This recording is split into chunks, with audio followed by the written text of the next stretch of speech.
Special মশলা দিয়ে তৈরি করে নেব ভেজিটেবল চপ। খুব সহজে বাড়িতে কিভাবে দোকানের মতো ভেজিটেবল চপ তৈরি করা যায় সেই ভিডিওটাই আজকে তোমাদের কাছে শেয়ার করব। দারুণ স্বাদের লোভনীয় এই ভেজিটেবল চপ বা কাটলেট খাওয়ার জন্য কিন্তু আমরা দোকানের উপর নির্ভর করে থাকি। তবে আজকে তোমাদেরকে আমি শিখিয়ে দেব কিভাবে খুব সহজে বাড়িতে ভেজিটেবল চপ তৈরি করতে হয়। ভিডিওটা প্রথম থেকে শেষ পর্যন্ত অবশ্যই দেখবে, আর একটাও স্টেপ মিস করবে না।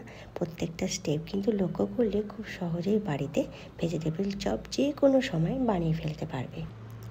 রেসিপিটা শুরু করার আগে প্রত্যেক বন্ধুদের রিকোয়েস্ট, যারা নতুন এসেছো প্লিজ চ্যানেলটাকে একটু সাবস্ক্রাইব করে দিও আর পাশে থাকা বেল আইকনটাকে ক্লিক করে দিও, যাতে যখনই কোনো নতুন ভিডিও আমি আপলোড দেবো তোমাদের কাছে সরাসরি পৌঁছে যায়। আর যে সমস্ত বন্ধুরা প্রথম দিন থেকে আমার সাথে জুড়ে রয়েছো তাদের আমি অসংখ্য ভালোবাসা আর ধন্যবাদ জানাচ্ছি। সবার আগে আমি একটা ব্যাটার তৈরি করে নিব কোটিং করার জন্য। তার জন্য দেখো এখানে কিছুটা জল নিয়েছি আর তার মধ্যে দিয়ে দিচ্ছি ময়দা। জাস্ট এই দুটো উপকরণকে ভালো করে মিশিয়ে নিতে হবে। তবে ব্যাটারের ঘনত্বটা একদমই পাতলা করা চলবে না, একটু মোটা টাইপের হবে ব্যাটারের ঘনত্বটা। আমি তোমাদের ক্যামেরাতে খুব কাছ থেকে দেখিয়ে দিচ্ছি, ঠিক এইভাবে কিন্তু ব্যাটারের ঘনত্বটা রাখবে। আচ্ছা, এখানে ময়দার পরিবর্তে তোমরা কিন্তু কর্নফ্লাওয়ারও ইউজ করতে পারো। ব্যাটারের ঘনত্বটা এমন রাখতে হবে যাতে চপগুলো দেওয়ার পরে গায়ে লেগে যায় চপে। তো দেখো খুব কাছ থেকে তোমাদের দেখিয়ে দিচ্ছি, ব্যাটারের ঘনত্বটা ঠিক এই রকম হবে। চলে যাব নেক্সট স্টেপে। একটা সিক্রেট মশলা কিন্তু তৈরি করতে হবে এই চপ বানানোর জন্য। আর এই মশলাটা কিন্তু তোমরা রেখেও দিতে পারবে স্টোর করে।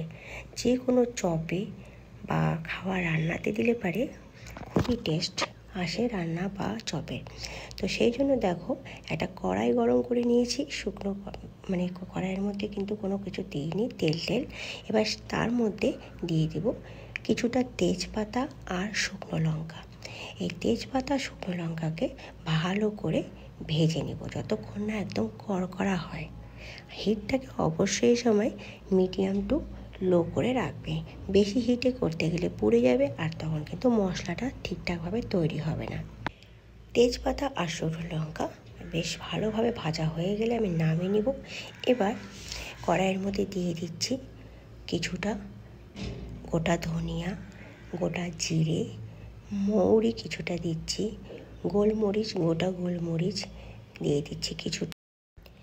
এবার এই গোটা মশলাগুলোকেও খুব ভালো করে ভেজে নিতে হবে, তবে হিটটাকে কিন্তু মিডিয়াম টু লো করে রেখে দিতে হবে, না হলে পরে পুড়ে যাবে।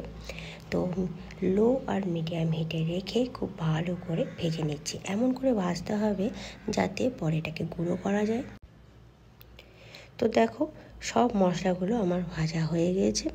আমি একটা প্লেটের মধ্যে সবগুলোকে ঢেলে নিয়েছি। এবার ফাইন একটা গুঁড়ো করে নেব। গুঁড়োটা মিক্সারের গ্রাইন্ডারেও করতে পারো অথবা শিলেও করতে পারো, ঠিক আছে। যেভাবেই হোক গুঁড়োটা একদম পুরোপুরিভাবে পাউডারের মতো হয় সেইভাবে করে নেবে।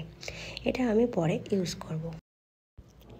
নেক্সট এবার একটা কড়াইয়ে তেল গরম করে নিয়েছি। এখানে আমি 2 থেকে 3 চামচ সর্ষের তেল নিয়েছি। তার মধ্যে বাদামগুলোকে ভেজে নেব। বাদাম ভাজার সময় আমি অল্প কিছু লবণ অ্যাড করেছিলাম। বাদামগুলো ভালো করে ভাজা হয়ে গেলে তেল থেকে সব তুলে নিচ্ছি।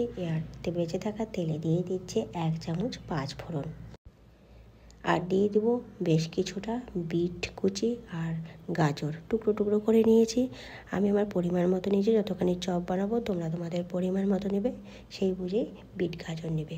অন্য কোনো সবজি এর মধ্যে অ্যাড করতে পারো ভেজিটেবলের জন্য, তবে বিট আর গাজরটা কিন্তু অবশ্যই লাগবে। এবার ঢাকা দিয়ে বেশ কিছুক্ষণ ধরে সেদ্ধ করে নেব। তবে এখানে কিন্তু কোনো জল দেব না, হিটটাকে মিডিয়াম করে একটু লোতে রেখে ঢাকা দিয়ে এভাবে মাঝে নাড়িয়ে যাব আর সেদ্ধ করে নেব। বিট আর গাজরটা যখন সেদ্ধ হয়ে যাবে তখন এর মধ্যে অ্যাড করছি কিছুটা মটরশুঁটি, দিয়ে দিব সেদ্ধ করা আলু কিছুটা, দিয়ে দিব ধনেপাতা কুচি আর হাফ চামচ হলুদের গুঁড়ো, পরিমাণ মতো লবণ, লঙ্কার গুঁড়ো 1 চামচ, আর সেই ভাজা মশলাটা যেটা আমি সবার প্রথমে তৈরি করলাম সেটা দেবো 1 থেকে 2 চামচ। তোমরা যদি আর একটু বেশি দিতে চাও, বেশি যদি থাকে পরিমাণ তোমাদের, তাহলে একটু বেশি দিবে। আমি এখানে 2 চামচের মতো অ্যাড করেছি। এবার সমস্ত উপকরণগুলোকে খুব ভালো করে মিশিয়ে নিতে হবে আর কিছুক্ষণ ভেজে যেতে হবে। বেশ কিছুক্ষণ ধরে ভাজার পরে যখন দেখবে একদম টাইট টাইট ব্যাপারটা আসছে, তখন হিটটাকে বন্ধ করে দিতে হবে।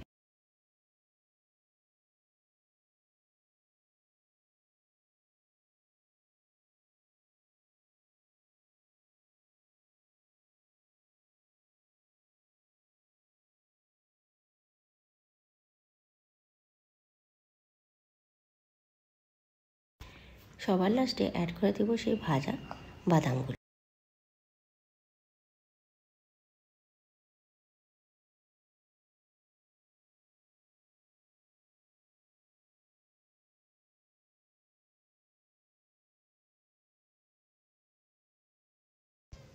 এটা প্লেটে ঢেলে নিব আর হাতটার মতো ঠান্ডা হয়ে গেলে শেপ করে নিব। এখানে আমি রাউন্ড শেপও করেছি, আবার লম্বা লম্বা যে কাকলেটের মতো শেপ হয়, চপের মতো, সেই শেপও করেছি। দুটো শেপেই তৈরি করে নেব। ঠিক এইভাবে তৈরি করে নিতে হবে।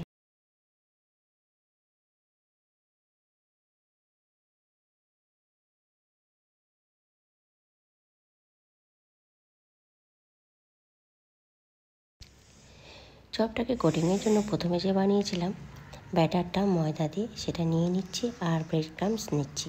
এবার প্রথমে চপটাকে ময়দার গোলার মধ্যে দিয়ে দিব, তারপরে ব্রেড ক্রাম্বসে এভাবে কোটিং করে নেব।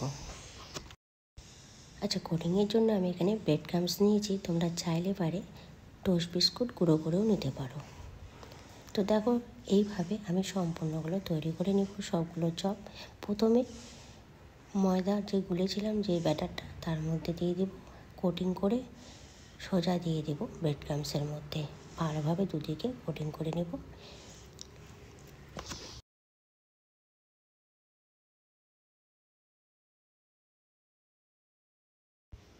সেম প্রসেসে আমি সবগুলো বানিয়ে নিয়েছি।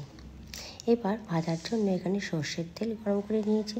বেশ কিছুটা সর্ষের তেল এখানে লাগবে। আমি এখানে সর্ষের তেলে ভেজেছি, তোমরা চাইলে পারে সাদা তেল দিয়েও কিন্তু ভাজতে পারো।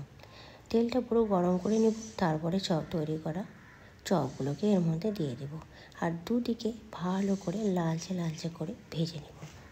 তবে হিটটাকে কিন্তু একদমই হাই হিটে ভাজবে না, তাহলে উপরটা পুড়ে যাবে।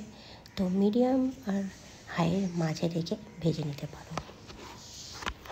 তো দেখো কালার কত সুন্দর এসেছে, দুদিকে লালচে লালচে করে এইভাবে ভেজে তুলে নিব আর গরম গরম সার্ভ করব। তাহলে দেখলে বন্ধুরা কতটা সহজে বাড়িতেই কিন্তু দোকানের মতো ভেজিটেবল চপ তৈরি করা যায়। একবার তৈরি করবে বুঝতে পারবে এর স্বাদটা কতখানি। আর সিক্রেট মশলাটা কিন্তু অবশ্যই দেবে। আশা করছি নেক্সট টাইমে ভেজিটেবল চপ বানাতে তোমাদের আর কোনো অসুবিধা হবে না। আমার ভিডিওটা দেখে অবশ্যই তোমরা খুব সহজে বাড়িতে তৈরি করতে পারবে। আজকে এ পর্যন্তই। তোমাদের সাথে আবার দেখা হবে নতুন ভিডিওতে নতুন রেসিপি নিয়ে। ভিডিওটা ভালো লাগলে অবশ্যই একটা লাইক দিয়ে দিও। তোমাদের একটা লাইক আমাকে অনেকখানি আনন্দ দেয় নতুন ভিডিও তৈরি করার জন্য। বাই।